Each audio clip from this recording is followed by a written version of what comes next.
नमस्कार बंधुरा स्वागत दुनियाते सबाइके वेलकाम जानाई। आमार आजकेर रेसिपि सयाबिन काटलेट कारी खूबই इजी बाड़ीते थाका मशला दिए खूब सहजे बानिये फेलते पारबेन। भात रुटी परोटार संगे खेते बेश भालो लागबे। चलुन किभाबे बानिয়েছি देखानो जाक। प्रथमे माझारी साइजेर एक बाटी सयाबिन निয়েছি और एकटा आलू सेদ্ধ करे आलूर खोसागुलो छाड़िए निलाम। एबार आमी गैस अन करे कड़ाई मध्य जल दिए अल्प लवण दिए सयाबिन सेদ্ধ करते देब। मिनिट दुएक टाइम दिए सयाबिनटा सेদ্ধ करे नेওয়ার पर कड़ाई थेके सयाबिनगुलो तुले ठंडा जले किछुक्षण रेखे हाथेर साहाज्ये सयाबिन थेके जलगुलो निंगड़े नेब। सबगुलो सयाबिन थेके जल निंगड़े नेওয়ার पर मिक्सि जारे पेस्ट करे नेब जल छाड़ा।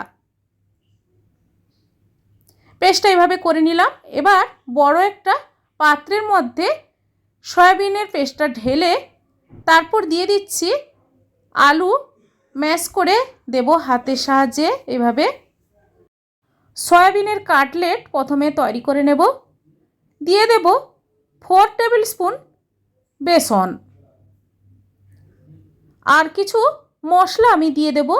ধনে গুঁড়ো 1 টেবিল স্পুন, জিরে গুঁড়ো 1 table spoon, Kashmiri red chilli powder 1/2 table spoon, কাঁচা লঙ্কা কোচানো, ঝালটা আপনারা যে যেমন খেতে পছন্দ করেন সেভাবে অনুপাতে ঝাল দেবেন, 1 টেবিল স্পুন আদা বাটা, কোচানো পেঁয়াজ দিয়ে দেব আর দেব হলুদ গুঁড়ো সামান্য পরিমাণ মতো লবণ। এবার সয়াবিনের সঙ্গে সমস্ত মশলা ভালোভাবে মাখিয়ে নেব।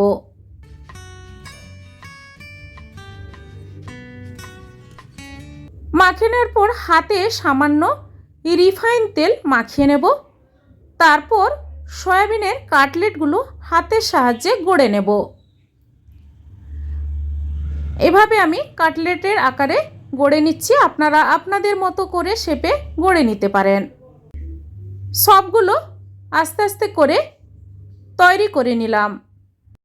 এবার গ্যাস অন করে কড়াই মধ্যে বেশ কিছুটা পরিমাণ রিফাইন তেল দিয়ে গ্যাসের ফ্লেমটা হাই টু মিডিয়াম রেখে সবগুলো সয়াবিনের কাটলেট আস্তে আস্তে করে ভেজে নেব।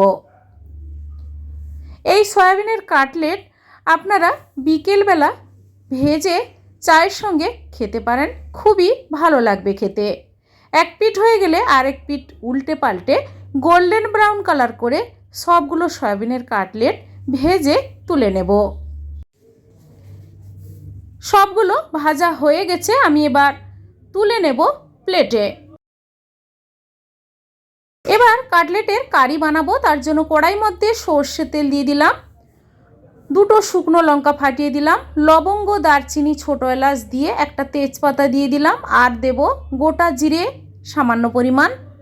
তেলের সঙ্গে এই মশলাগুলো নাড়াচাড়া করে নেওয়ার পর দিচ্ছি দুটো কাঁচা লঙ্কা কোচানো আর দেব কোচানো পেঁয়াজটা লাল করে ভেজে নেব। দেব গ্রেট করে নেওয়া রসুন 1 টেবিল স্পুন, দুটো মাঝারি সাইজের টমেটো ছোট করে কেটে দিয়ে দিলাম। টমেটোটা পেঁয়াজের সঙ্গে নাড়াচাড়া করে নরম করে নেব। তারপর দেব 1/2 টেবিল স্পুন আদা বাটা। মশলাগুলো ভালোভাবে কষিয়ে নেব আর টক দই 2 টেবিল স্পুন ভালোভাবে ফেটিয়ে নিলাম। পেঁয়াজটা ভাজা ভাজা হয়ে যাওয়ার পর জিরে গুঁড়ো 1 টিস্পুন, ধনে গুঁড়ো 1 টিস্পুন আর Kashmiri red chilli powder 1/2 teaspoon, হলুদ গুঁড়ো সামান্য পরিমাণ দিয়ে মশলাগুলো কষিয়ে নেব গ্যাসের ফ্লেমটা একদম লো রেখে। মশলাগুলো কষিয়ে নেওয়ার পর ফেটানো টক দই দিয়ে দেব। টক দই দেওয়ার পরেও আরও 1 মিনিটের মতো টাইম দিয়ে মশলার সঙ্গে কষিয়ে নিতে হবে। টমেটো আর টক দই দিয়েছি, তার জন্য এখানে আমি সামান্য পরিমাণ চিনি দিয়ে দিলাম টেস্টটা ভালো হওয়ার জন্য আর পরিমাণ মতো লবণ দিয়ে দিলাম। নাড়াচাড়া করে নেওয়ার পর যখন মশলা থেকে তেল বেরোতে শুরু করবে তারপর দিয়ে দেব উষ্ণ গরম জল 2 বাটির মতো। আপনারা যে যেমন গ্রেভি খেতে পছন্দ করেন সেইভাবে অনুপাতে জল দেবেন। গ্যাসের ফ্লেম মিডিয়াম করে মিনিট দুয়েক ফুটে উঠলেই তারপর ভেজে রাখা সয়াবিনের কাটলেটগুলো দিয়ে দেব। নাড়াচাড়া করে আরও মিনিট দুয়েক ফুটতে দেব। ফুটে যাওয়ার পর সবার লাস্টে দিয়ে দিচ্ছি হাফ টেবিল স্পুন গরম মশলা গুঁড়ো আর সবার লাস্টে কিছু ধনে পাতা দিয়ে গ্যাস অফ করে কিছুক্ষণ স্ট্যান্ডিং টাইমে রেখে দেব। তারপর সার্ভ করে নেব সয়াবিনের কাটলেট কারি। বন্ধুরা, এই সয়াবিনের কাটলেট কারি একবার বাড়িতে বানিয়ে ট্রাই করে দেখুন, গরম ভাতের সঙ্গে খেতে কিন্তু অপূর্ব লাগবে। আজকের এই সয়াবিনের কাটলেট কারি রেসিপি আপনাদের কেমন লেগেছে বন্ধুরা কমেন্ট করে অবশ্যই জানাবেন, লাইক করবেন আর আমার চ্যানেলটি বন্ধুরা সাবস্ক্রাইব করে নেবেন। পাশে থাকা বেল আইকন প্রেস করবেন। আমার চ্যানেলে যখন কোনো নতুন রেসিপি দেব আপনাদের কাছে নোটিফিকেশান খুব সহজে পৌঁছে যাবে।